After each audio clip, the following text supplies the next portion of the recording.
संत सम्राट सदगुरु कबीर साहिब की जय।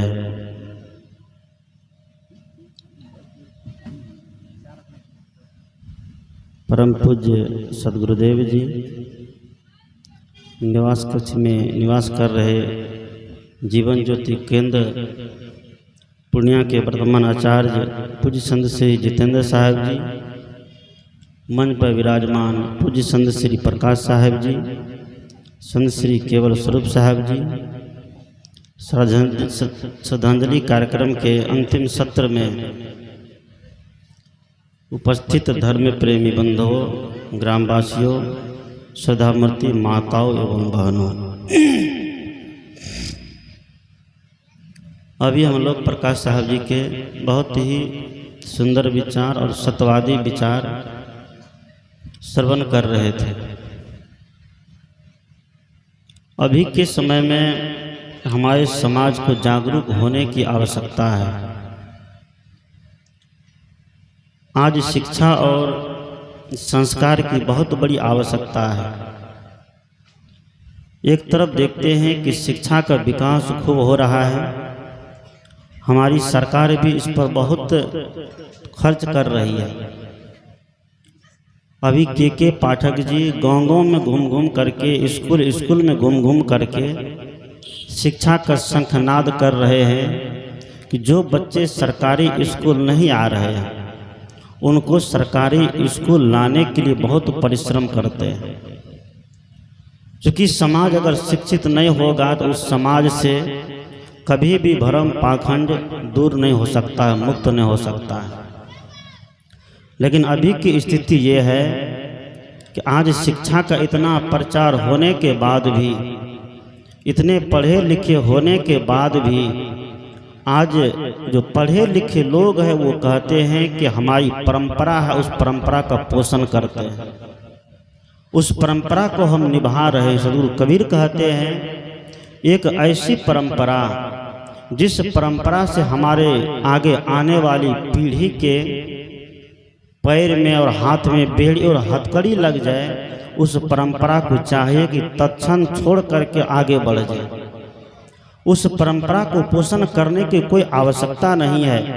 हमारी परंपरा कभी हमारे वैदिक ऋषि ने दिया कि मातृ देवो भव, पितृ देवो भव, आचार्य और अतिथि देवो भव, कि माता पिता आचार्य और अतिथि ये हमारे लिए देवता के समान है।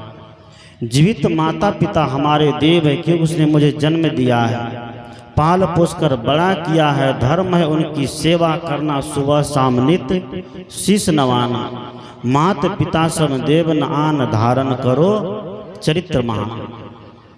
आज माता पिता जब दुनिया से चले जाते हैं तो उनके बच्चे उसके नाम पर परंपरा निभाते हैं। और परंपरा क्या निभाते हैं?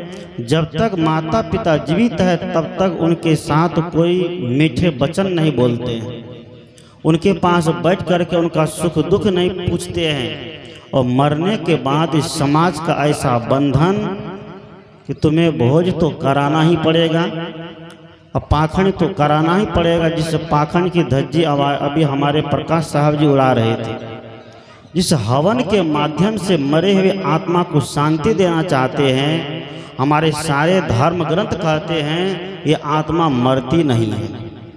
आत्मा शरीर छोड़ करके पुनः शरीर को धारण कर लेती है। हमारे गीताकार ने कहा कि वासांसी जीर्णानि यथा विहय नवानि गृह्णाति नरो प्राणी तथा शरीरानि विहय जीर्ण्या अन्यन्यानि संयाति नवानि देहि। जैसे वस्त्र जब पुराने होते हैं तो पुराने वस्त्र को बदल दिया जाता है, उसी तरह ये जीव का रहने वाला शरीर रूपी वस्त्र जब पुराना होता है तो जीव समय के साथ प्रारब्धवश इस शरीर को बदल देता है।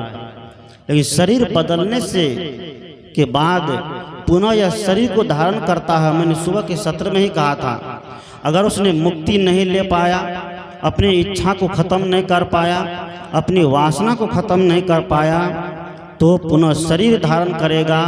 और जो जीते जी अपनी वासना को खत्म कर दिया, अपने गलत कर्म को समाप्त कर दिया, वासना बीज को जला दिया, तो मरने के बाद उनका पुनः शरीर में जन्म नहीं होता है। सदगुरु कहते हैं फिर ये हवन, ये तर्पण, ये दही चूड़ा ये किसके लिए? ये गंगा स्नान, जमुना स्नान किसके लिए? बहुत लोग मरने के बाद उस व्यक्ति की हड्डी को ले जाकर के कहाँ देते हैं? गंगा स्नान में लेके जाते हैं। जीते जी माँ बाप को कभी सेवा नहीं किया, मरने के बाद उसको गंगा में हड्डी को विसर्जन करते हैं। बहुत लोग फुलिया ले जाकर गया जाते हैं, कोई काशी जाते हैं, कोई प्रयागराज जाते हैं। सदगुरु कबीर कहते हैं इतना बड़ा भ्रम, इतना बड़ा पाखंड में हमारा समाज अभी पड़ा हुआ है। जहाँ सदगुरु कबीर के या संतों के इतने ज्ञान की चर्चा होती है, ज्ञान की बारिश होती है, यह तो सच है कि वर्तमान के संतों की बात कोई नहीं मानेगा।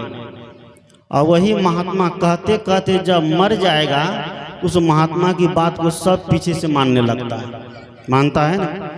यानी कि नकली की पूजा होती है, असली की पूजा नहीं होती है। इसलिए हमारे संत ने कभी लिखा था कि रामचंद्र कह गए सिया से ऐसा कलयुग आएगा, हंस चुनेगा दाना तिनका कौवा मोती खाएगा।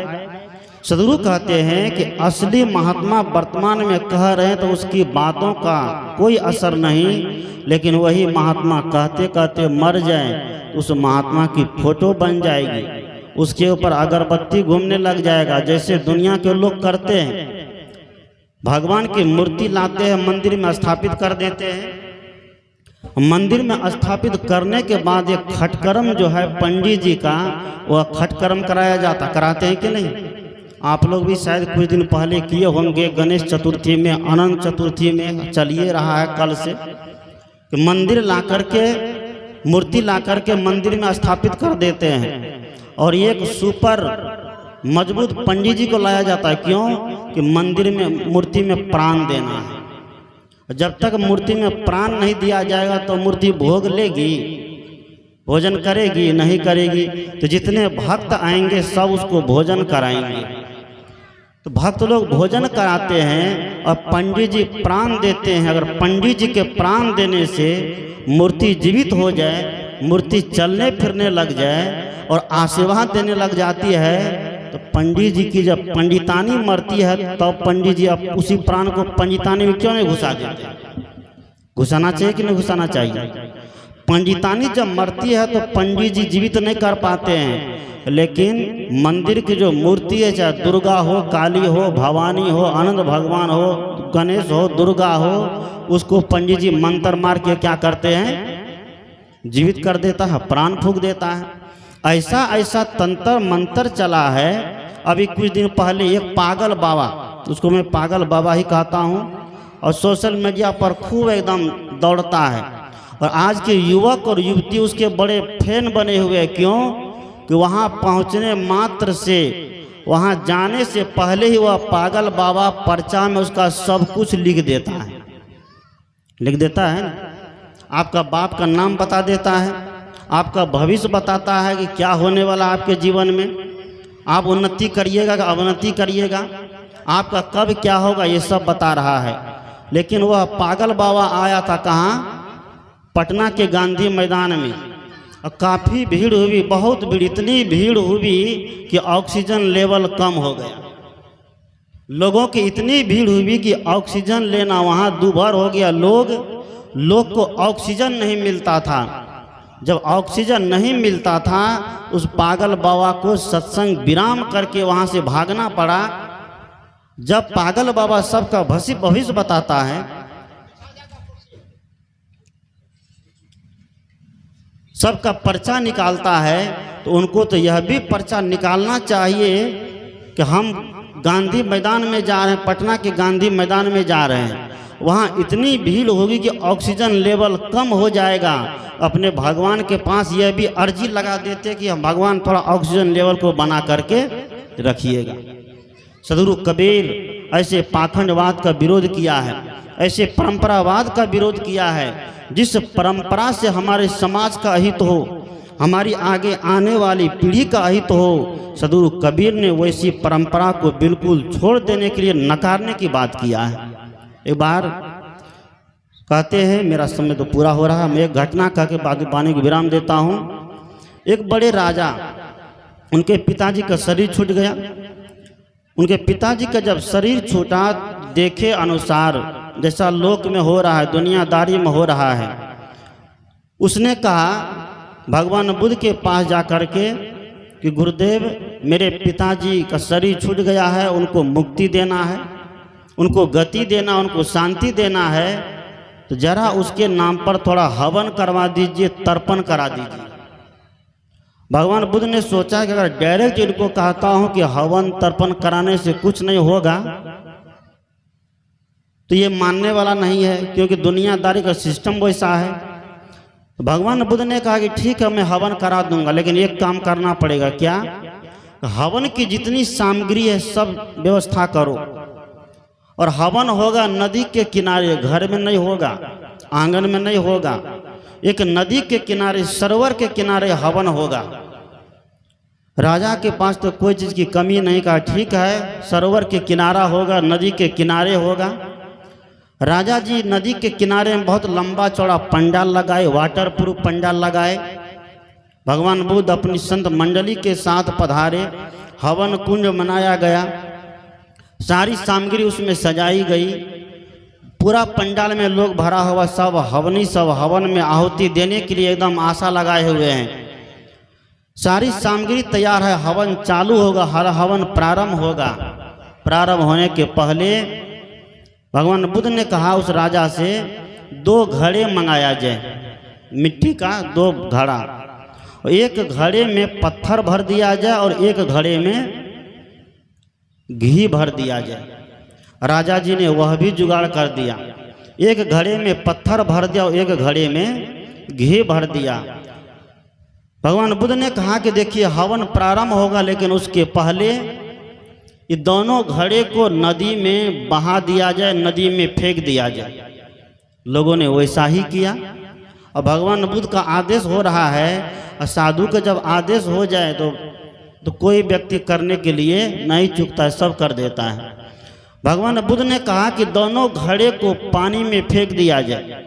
दोनों घड़े को पानी में फेंक दिया गया। अब विचार करने योग्य बात यह है कि दोनों घड़े को पानी में फेंका गया तो दोनों घड़े की क्या स्थिति होगी? आप सभी लोग जानते हैं, पढ़े लिखे हैं, समझदार हैं। स्थिति ये होगी कि जो पत्थर से भरा हुआ घड़ा है वह घड़ा डूब जाएगा, और जिस घड़े में घी भरा हुआ है, घी पानी के सतह पर तैरने लगेगा और तैर करके पानी की दिशा की तरफ चल देगा। भगवान बुद्ध ने कहा कि दोनों घड़े को गौर से देखो। जो पत्थर से भरा हुआ घड़ा था वह घड़ा पानी में डूब गया, और जो घी से भरा हुआ घड़ा था वह घड़ा पानी के ऊपर तैरने लग गया। भगवान बुद्ध ने कहा कि ठीक यही सिस्टम इस जीवात्मा के ऊपर लागू होता है। जीते जी जो जीव, जो आत्मा सत्कर्म किया है वह इसी घी के तरह संसार सागर में तैर जाता है। उनको भ्रम और पाखंड में उलझने की आवश्यकता नहीं पड़ती है। लेकिन जीते जी जो आत्मा, जो जीव गलत कर्म किया है, गलत कर्मों को इकट्ठा किया है, गलत चिंतन को इकट्ठा किया है, भ्रम और पाखंड का जीवन जिया है, जीते जी जिसने अपने मन की वासना को, इच्छा को समाप्त नहीं किया है, वह इसी तरह संसार सागर में क्या होता है? डूब जाता है। भगवान बुद्ध ने कहा कि ये स्थिति आज जीव के साथ है, ये आत्मा के साथ है, और तुम कहते हो हवन करा देने से, तर्पण कराने देने से हमारे बाप की मुक्ति मिल जाएगी। हमारे रामानंद बाबू इतना शुद्ध व्यक्ति, इतना निर्मल व्यक्ति, इतना सत्संगी व्यक्ति, इतना ज्ञानी व्यक्ति, उस व्यक्ति के नाम पर पाखंड फैलाना सरासर उसका अपमान है, उसके ज्ञान का अपमान है, उसके त्याग का अपमान, उसके समर्पण का अपमान है। इसलिए सदगुरु कहते हैं कि हम मनुष्य हैं, हमारा कर्तव्य है कि हमें सोचना, चिंतन करना, विचार करना। पशु विचार नहीं कर सकते हैं, पक्षी विचार नहीं कर सकते हैं, लेकिन हम मनुष्य, इसलिए कबीर साहब ने मनुष्य को कहा कि करहु विचार तो सब दुख जाई, परिहरि झूठा केर सगाई। सदगुरु कहते हैं कि हम विचारवान बने, ज्ञानी बने, और ज्ञानी संतों के शरण में जा कर के हम असली ज्ञान को जानने का, समझने का प्रयास करें। बस इन्हीं शुभकामनाओं के साथ रामानंद बाबू के जीवन के प्रति सत श्रद्धांजलि अर्पित करता हूँ। आप तमाम श्रोता बंधु के लिए हार्दिक मंगल कामना करता हूँ, शुभकामना करता हूँ कि आपका जीवन भ्रम पाखंड मुक्त हो, सदाचारी हो और ज्ञान मार्गी होकर के ज्ञान के रास्ते पर चलें। बोलिए सद्गुरु देव की जय।